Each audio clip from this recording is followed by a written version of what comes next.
You can't make up what the Dallas Cowboys are trying to do. So we're going to be going through that and 3 other stories in today's video. So make sure to like this video, and if you want more Dallas Cowboys news content like this, make sure to subscribe to the channel by hitting that red button down below. The first story is Dallas Cowboys defense made a statement against the Eagles and can win the Super Bowl. The Eagles scored 4 touchdowns on their first 6 possessions a month ago in Philadelphia, and the Cowboys defense could not afford to repeat those failures in the rematch Sunday night. With 2 minutes left in the first half, the Eagles had only a field goal, but were inside the Dallas 20 and closing in on a touchdown that would have made it a 7-point game at halftime, with Philly receiving the second-half kickoff. Enter Micah Parsons. Shoving All-Pro tackle Lane Johnson straight back into Jalen Hurts on 2nd and 10, Parsons made the play of the night to sack the Eagles quarterback and set up a 3rd and 18. The Cowboys used their first timeout and then pressured Hurts again, this time on a blitz that ended with an incompletion. Being able to save the second timeout proved critical when the Cowboys used both remaining timeouts after the Eagles' field goal to score on an 8-play, 75-yard touchdown drive and carry a commanding 24-6 lead into the half. The Cowboys won the rematch 33-13 Sunday night at AT&T Stadium and became the first team the last 2 seasons to hold the Eagles' offense without a touchdown. Dallas fans had to show only brief concern after a Dak Prescott fumble was returned 42 yards for a touchdown by rookie Jalen Carter. Otherwise, Prescott badly outplayed Hurts, and the Dallas defense was the #1 star of the night in holding the Eagles to 2 field goals. "I thought our defense played lights out tonight," head coach Mike McCarthy said. Dallas won the turnover battle 3-1 with all 4 coming on lost fumbles. That must be fairly rare on its own, since nearly 60% of the takeaways in NFL games are interceptions. Beyond Dak's misplay, the Cowboys stopped Eagles' possessions when Hurts, A.J. Brown, and Devonta Smith all lost fumbles.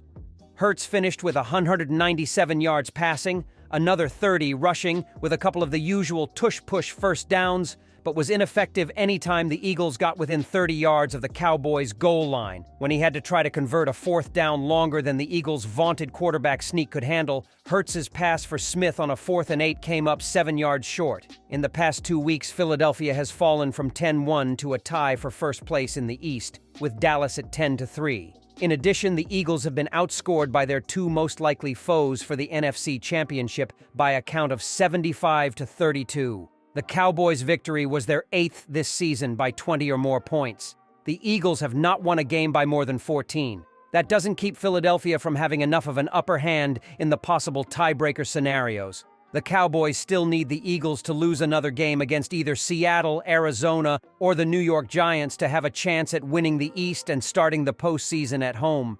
That's without even getting into Dallas's much more daunting schedule down the stretch. The Cowboys did what they had to Sunday night, and even with the production that came from Prescott and his receivers early, the defense was the key to everything. A week ago, the unit surrendered 5 touchdowns and more than 400 total yards to Seattle without so much as registering a sack. Any kind of similar performance against the team that owned the NFL's best record upon arrival would have spelled doom. Instead, the defense got off the field quickly enough to limit the Eagles to fewer than 24 minutes time of possession, and the 3 turnovers, understandably, were huge. But the sack by Parsons just after the 2-minute warning in the first half set the tone, establishing that the Cowboys' pressure was going to be too much for the Eagles to handle. Instead of Philly moving on in to score possibly a touchdown but at least a field goal while draining the final 2 minutes, it gave Dak and the offense one more crack at the end zone in the opening half. They didn't fail. In one sense, you could argue that not much changed about the Cowboys Sunday night. They remain perfect at home, 7-0, and they're still a powerhouse, averaging just under 40 points per game at AT&T Stadium. And they remain imperfect on the road, 3-3, with games against prominent AFC East teams the next 2 weeks. The second story is, the future is darkening for wide receiver Michael Gallup at Dallas Cowboys. Michael Gallup has been a key offensive player for the Dallas Cowboys for most of his career, but with his role now down to an all-time low, Gallup's future with Dallas beyond this season is looking highly doubtful. A 3rd-round pick in 2018, Gallup started contributing quickly. As a rookie, he had 33 catches for 507 yards, outplaying veteran Allen Hurns and emerging as the 3rd option behind Amari Cooper and Cole Beasley. In fact, Other than his first game of that first season, Gallup was never targeted less than twice in any game. Never, that is, until weeks 12 and 13 of 2023. Gallup has only received one target in each of Dallas's last 2 games. He hasn't been injured, but simply has fallen that far out of the offense in which he was once a prominent figure. This isn't some 2-week anomaly, but a sign of where Gallup truly stands now with the Cowboys. After averaging over 6.1 targets per game from 2018 to 2022, he's only getting 3.9 this season. And since the bye week, it's down to just 2.5 in the last 6 games. Brandon Cooks' arrival, and especially his increasing rhythm with Dak Prescott more recently, is part of this. We're also seeing Jake Ferguson's rise on offense, plus the logical way that Prescott keeps feeding CeeDee Lamb. But even when it comes to the table scraps in the passing game, Gallup is getting outworked by Jalen Tolbert, Cavante Turpin, and others. There was a time when, even with Lamb and Amari Cooper on the field, Prescott would still look for Gallup in clutch moments. The two had immediate chemistry in 2018, and Prescott would still love to use Gallup if he could. Earlier this year, Prescott even seemed to be forcing the ball at times to his fellow veteran to the detriment of the offense.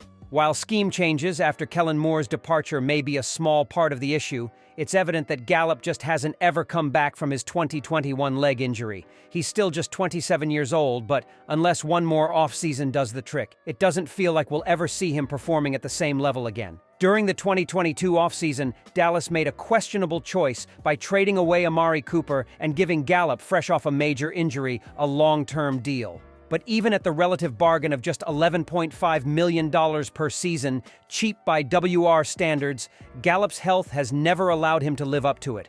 Unfortunately, even if Gallup can get back to his old self, he may not get a chance to do it in Dallas.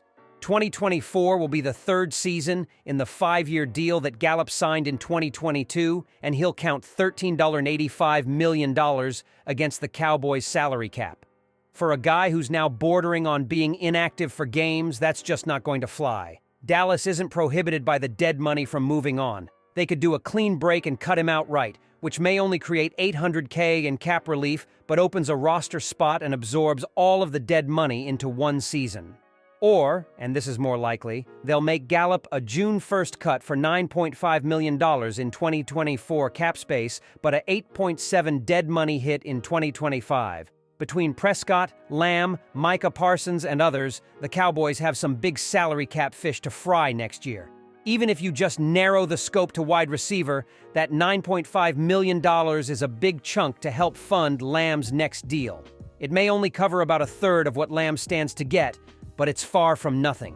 This last month of the regular season, plus whatever comes in the playoffs, are likely Michael Gallup's final games with the Cowboys. Even if Dallas would love to give him one more year to stage a comeback, the salary cap doesn't seem to allow for it. With younger options like Tolbert and Jalen Brooks on the rise, Gallup's future appears to be elsewhere. The 3rd story is Cowboys' Jake Ferguson punished by NFL for standoff with Seahawks' Jamal Adams. The Dallas Cowboys clash with the Philadelphia Eagles in Week 14, but Jake Ferguson is still feeling the fallout from Week 13. The Dallas tight end was involved in a face-off with Seahawks safety Jamal Adams in the Cowboys' 41-35 win over Seattle, and now both sides are being punished. During the incident, no flag was thrown on the play, but after the league reviewed the situation, they doled out fines to Ferguson, Adams, and Seattle safety Quandre Diggs. Dallas Morning News' Michael Gelkin shared the news with a video of the moment on December 9th. Seahawks safeties Jamal Adams and Quandre Diggs were each fined $10,227 for unsportsmanlike conduct for their engagement with Cowboys' Jake Ferguson last week in second quarter.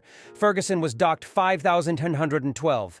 No one drew penalty during game, Gelkin wrote on X. From a Cowboys fan perspective, it's something you want to see. Ferguson picked up a hard first down and took a shot from Diggs as he did so.